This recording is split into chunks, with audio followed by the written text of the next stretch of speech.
Hey, let's cover section 7.3 for the unit circle. So unit circle has a center at 0, 0 and a radius of 1. Right, it's right here.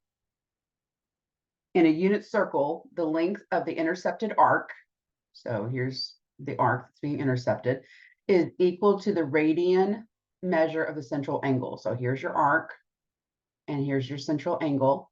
All right, T. Let xy be an endpoint on the unit circle of an arc length S. The XY coordinate is this point that we're referring to. So the first thing let's go over is the quadrants. And I know I covered this in class, is quadrants of the circle always start with quadrant 1 is right here. Your X's and Y's are positive. And then it goes counterclockwise, quadrant 2, 3, and 4. Please note that they use Roman numerals as well. You'll see me sometimes using Q1, Q2, like that to represent the quadrants. All right. So one of the things you need to understand is for sine and cosine. For sine and cosine, their inputs are the angle. The input is the angle. And we had a discussion or a question in class about, whenever I explained that the domain for the points or for this is for sine and cosine are both negative infinity to infinity. That is because you can have an unlimited number of angles.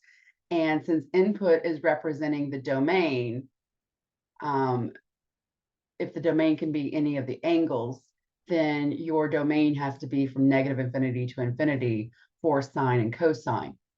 All right, so I'm just saying that now before we get to the point where you're like, what? It doesn't make sense. The range will be -1 to 1 as well, because the radius is only going to be a 1. All right. So the next part is to understand, which I didn't really want to get to that, but I wanted to go to helping you understand that the outputs are outputs for cosine and sine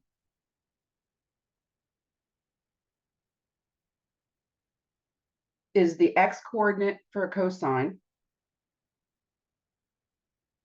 x coordinate for cosine, and y coordinate for sine. So what does that mean? That means that whatever the x is, that is representing the cosine of theta, the cosine of the angle. Whatever y is at that point is representing the sine of the angle, the sine of theta. All right. So the way I would say this is our typical xy is equal to the cosine of the angle and the sine of the angle. All right. So let's keep going. Well, that's the same thing as here. Example, finding the values for sine and cosine. I'm going to do this one, you do the next one. So just looking at the point is all I need to do. I can say, and I need to know what the angle is. And in this case, our angle is T. So the cosine for T and the sine for T. And you're going to do the same thing over here whenever you do yours. The cosine for T is just 1/2. It's always the x value. The sine for T is the y value, so square root of 3 over 2. Pause the video, do this one, and then come back to see how I did it. Okay, the cosine for, again, T is negative square root of 2 over 2. And the sine for T is positive square root of 2 over 2. That's it.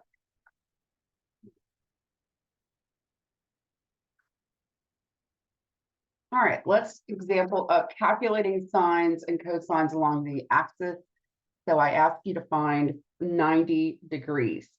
Well, calculating not necessarily with a calculator, just using it to find it from here. So know that this is your initial side. We are moving up 90 degrees. So our cosine is 0. and our sine is 1. What about 180, 270, 360? Well, 180 degrees would be over here. 270 and 360, also 0. Okay. What are the coordinates? If we're thinking of a Cartesian coordinate system, our XY graph, what are these points here, here, and here? Well, this is 0, 1. This one's going to be -1, 0. This one's going to be 0, -1. And this one is 1, 0. So if we wanted to find for 180, the cosine is -1, the sine is 0. For 270 degrees, the cosine is 0, the sine is -1. Try another one. And for 360 degrees, also 0 degrees, the cosine is 1 and the sine is 0. All right, what about our radians? So we need to know where our radians are. Our radians for pi over 2 is 90. This one's pi. This one's 3 pi over 2. And this one is 2 pi or 0 pi. Same thing. For sine, let's go with pi over 2. Sine is going to be 1. Cosine is 0. For pi, cosine is -1. Sine is 0. 3 pi over 2. Cosine 0. Sine is -1. 2 pi. Cosine's 1. Sine is 0. If you have any questions on that, please let me know. Let's talk about the Pythagorean identity. So let me draw basically our first quadrant of a circle. Okay, assume that's going to be our unit circle, but I'm only covering quadrant 1. That's all I'm talking about right now, just to keep things, simple. And it does continue on. If we have an XY point to where, remember it's cosine and sine, I'm going to attempt to draw my radius. There we go. There's my radius of 1, which is also my hypotenuse, because I'm going to be drawing a right triangle, just drawing it straight down. This part here is representing our X value. This piece here is representing our Y value. And we've got our 90-degree angle to represent our triangle with a hypotenuse of 1. So because it is a unit circle, our radius has to be 1. All right, always the radius has to be 1. And this is just note, I want to put it's quadrant 1 that we're dealing with. So we know x squared plus y squared, a squared plus b squared is equal to c squared, right? We know a squared plus b squared is equal to c squared. So I'm just going to take my unit circle information. My x is going to represent my a. My y is going to represent my b. And my hypotenuse, 1 squared, is just 1. And this is just the standard Pythagorean identity for, well, it's not even the identity yet, Pythagorean formula for a unit circle. All right, this is always just your standard unit circle. The identity itself is, we know that cosine of the angle is equal to x. Get us where are we at here? It's going to have to be over here. There's our angle, theta. The cosine of that is x. The sine of the angle is y. All right. So we can just substitute this cosine in for x.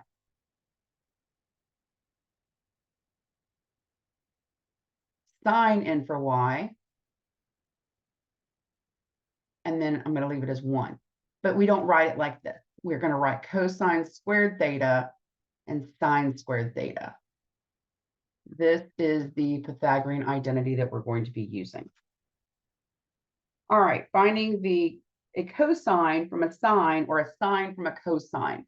So if sine of the angle is 3/7 and t is in the second quadrant, we've got a circle and our angle, there we go.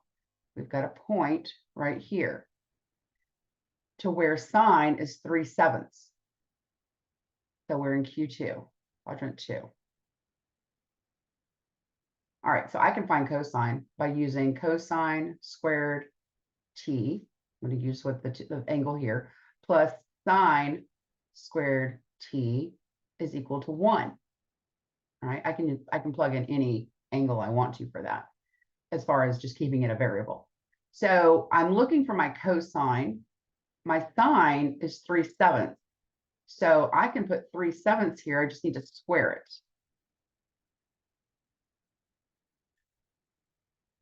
And let's just solve for cosine.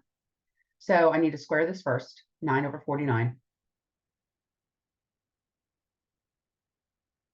Subtract 9/49 from both sides. This becomes 49/49. So when I subtract them, I get 40/49. Bring down my cosine squared t. All right, now I just need to take the square root of both sides. And my cosine of t is, it's plus or minus right now. I need to figure out which one it is. Square root of 40 breaks down to the square root of 4 and the square root of 10. So that's 2 square root of 10. And then square root of 49 is 7. All right, what is cosine positive or negative in quadrant 2? We don't know yet, but we do know what x is. X is negative because it's to the left of the origin. So our x's are negative. That means because x is equal to our cosine is negative in quadrant 2. So there is our answer. All right, find the exact values for 60 degrees. Well, 60 degrees is right here. Here is our ordered pair we're going to be using. I know that this is my cosine. This is my sine. So cosine is 1/2. Sine is square root of 3/2. Tangent. Tangent is equal to, I don't know if I've said it yet. I don't think I have. That's funny. I did this here and I didn't do it the other way. Yes, I have done this. So tangent is just sine over cosine. So sine of theta over cosine theta. Sorry, I'm just thinking through this. Sine is square root of 3/2 divided by 1/2. So that's keep, switch, flip. These reduce. And tangent is just the square root of 3. It's in quadrant 1, so everything's positive. I don't need to worry about my sign. Find exact values for pi/4. Well, pi/4 is my 45-degree angle. It's right here. And both sine and cosine are square root of 2/2. Tangent is sine over cosine. So square root of 2/2 divided by square root of 2/2. And that's just equal to 1. Anything divided by itself is 1. You could have done the keep, switch, flip. You still would have reduced everything to a 1. Hopefully you reduced it to a 1 and not a 0. All right. I provided you a table here, and I want to use this table to calculate these 3 sections. All right. So using the table above, find the exact value for the following without a calculator. Ooh. All right. So sine of 30. Sine of 30 degrees, and you can use your unit circle because we did that in class. If you weren't in class, please make sure that you go and print off there's a blank fill in the blank unit circle, and if you could please fill this in so that you can use it for your homework. If you can't find anything, work with me and I'm happy to do it. I think I've got a video of it. So sine of 30 degrees is 1/2 times tangent of 60 degrees. Now I was told in class that we did this already. So tangent, well, I thought we did it. Tangent of 60. Oh, it's right here. Tangent of 60 degrees. So this should have been 60. Is square root of 3. I'm just going to use that. If I didn't have that, I would have just had to come up here and found sine and cosine for 60 and taken square root of 3/2 divided by 1/2. So that was square root of 3. So the answer is square root of 3/2. Done. 4 plus tangent square root of pi/3. Did I do this one? Hold on, I'm just checking. Oh my gosh, my cats are losing their mind. Nope, we did pi over 4. All right, so pi over 3 for tangent is, here's pi over 3.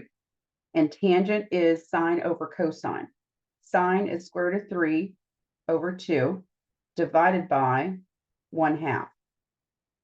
Now, I'm not going to do the keep switch flip. Wait a minute. It's the same thing. What? We could do it. So that's square root of 3. So 4 plus square root of 3 squared is 3, which is just 7.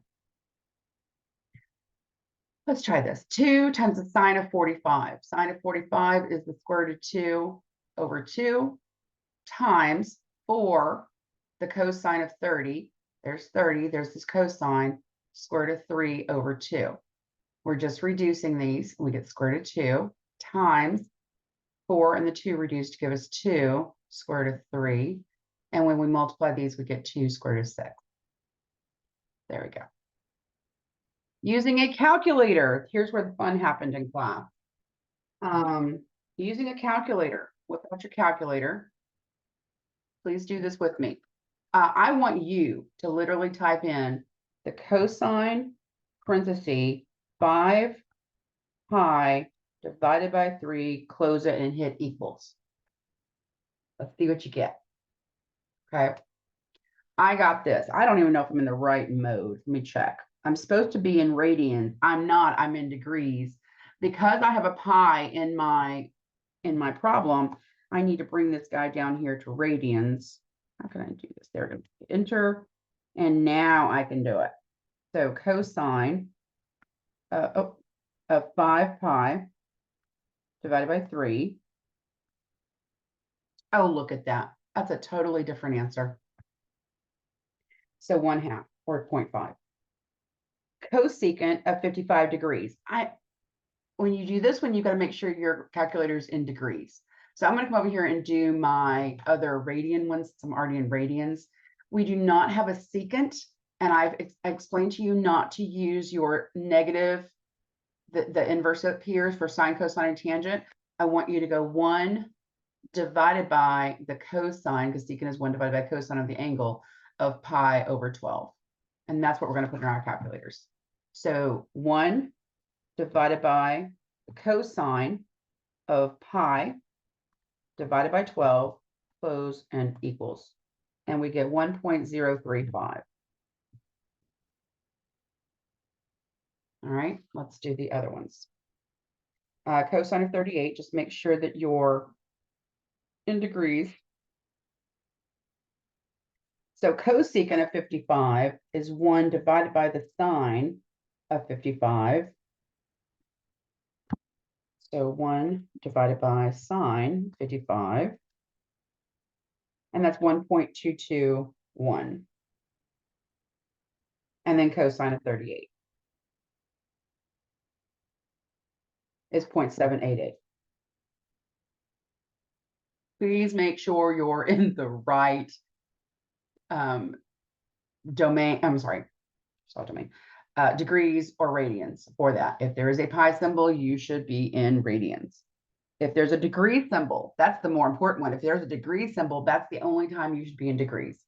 All right. Identifying the domain and range of the sine and cosine function. Now, I've already kind of discussed this, negative infinity to infinity, and this is because the inputs for the sines and cosines are all angles. So it's the angle itself, and it can be any angle. The range is from -1 to 1 for sine and cosine. And this is for a unit circle. I need to say that because once we get to 7/4, we're going to have some different ranges. All right, but it won't be unit circles. Reference angle. And reference angle is the acute, so less than 90 degrees, angle formed by the terminal side of the angle and the horizontal axis. And I'll draw a picture and show you what this means. A reference angle is always between 0 and 90 or 0 radians and pi over 2 radians. I've provided you with formulas to use for the different quadrants, except for one, which whatever the angle is its own reference angle. So let's look at 225 degrees. Where is that? Where is it located? So 225 is right there.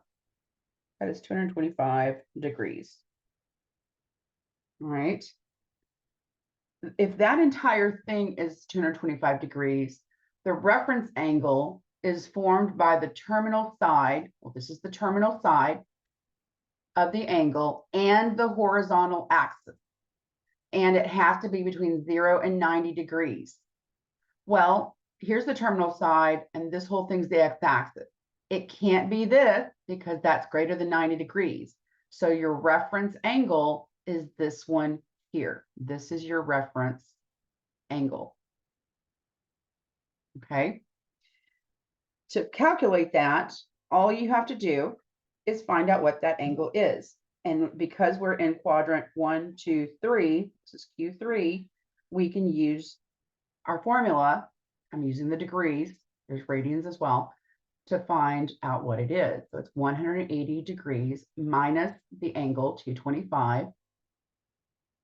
When I subtract those, I get negative 45 degrees. When you take the absolute value of a number, that makes everything inside of there positive because it measures the distance from 0 to that number, and distance can never be negative. Okay, so there is our answer. All right, using reference angles to find sine and cosine. All right, so we've got cosine and sine of 150. I want you to find the reference angle for 150. Pause the video and do that, and then come back. All right, 150 is just right. Let me think how I did this one. It's more like right, it's only 30 degrees away. So there is 150. My reference angle is between the terminal side and my x-axis, and it is in quadrant 2. So I can come up here and use quadrant 2, 180 minus theta. Just going to write this down so I don't forget it. Is 180 minus the angle 150.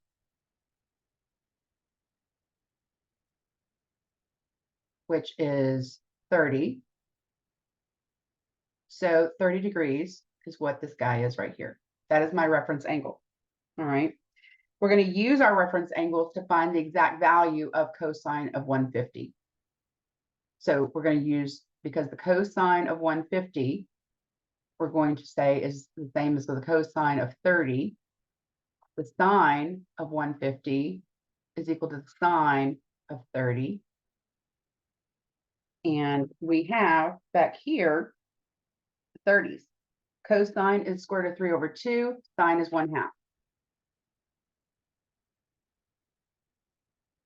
All right. The only thing left to do is to know who's negative in quadrant 2 or positive, whichever direction you want to go.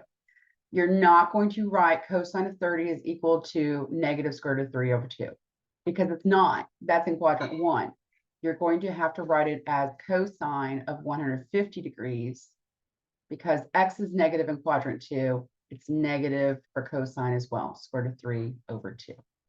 There's my cosine. My sine of 150 degrees is going to be positive 1/2 because y is positive in quadrant 2. All right, using reference angles, find the exact value. We're going to use radians now. All right, we first need to know where 5 pi over 4 is. So I know we already had a unit, we already had a circle that you could use then. So 5 pi over 4, 1, 2, 4, we'll go right here. There's our angle, it's in quadrant 3. That's all I need to know, that it's in quadrant 3. So because of that, I can come back and use my formula, quadrant 3, for radians is pi minus theta, the absolute value of pi minus theta. And our theta is 5 pi over 4.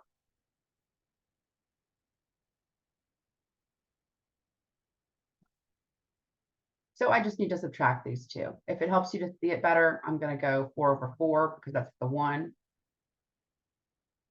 Just so they can have the same denominator. So negative pi over 4, but it's absolute value, so it's just pi over 4. Oh, I don't even need that anymore. It's just pi over 4 for the reference angle. So this guy right here is pi over 4. All right, so now we can find the exact values of cosine using pi over 4 and sine using pi over 4.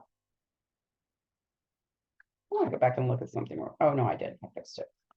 All right, so what are they? Pi over 4 is right here, 45 degrees. They're both square root of 2 over 2. You could also use your unit circle. All right, this is not our answer because our question was not about pi over 4. It was about 5 pi over 4. So cosine of 5 pi over 4 and sine of 5 pi over 4. Cosine and sine are both negative in quadrant 3. So our answers are negative. And those are our answers for the exact values of cosine and sine of 5 pi over 4. All right. The next one is find the coordinates of the point on the unit circle at the angle of 7 pi over 6. All right. See where 7 pi over 6 is. 7 pi over 6 is right here.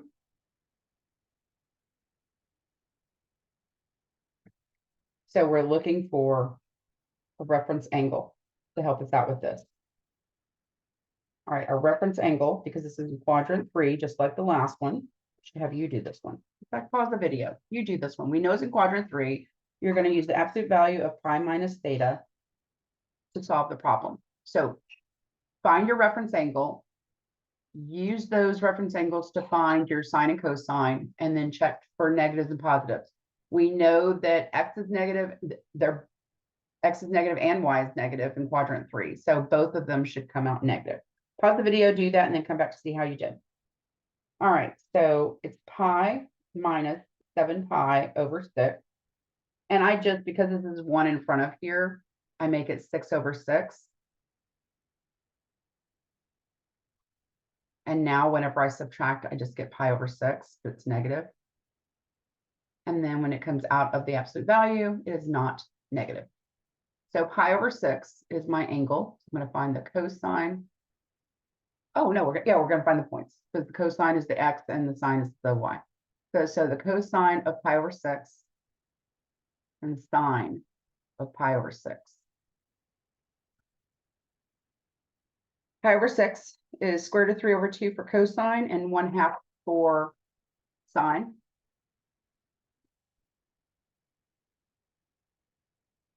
They're both going to be negatives for when we rewrite it. This one isn't negative because pi over 6 is not, but the cosine for 7 pi over 6 and sine of 7 pi over 6 are going to be negative.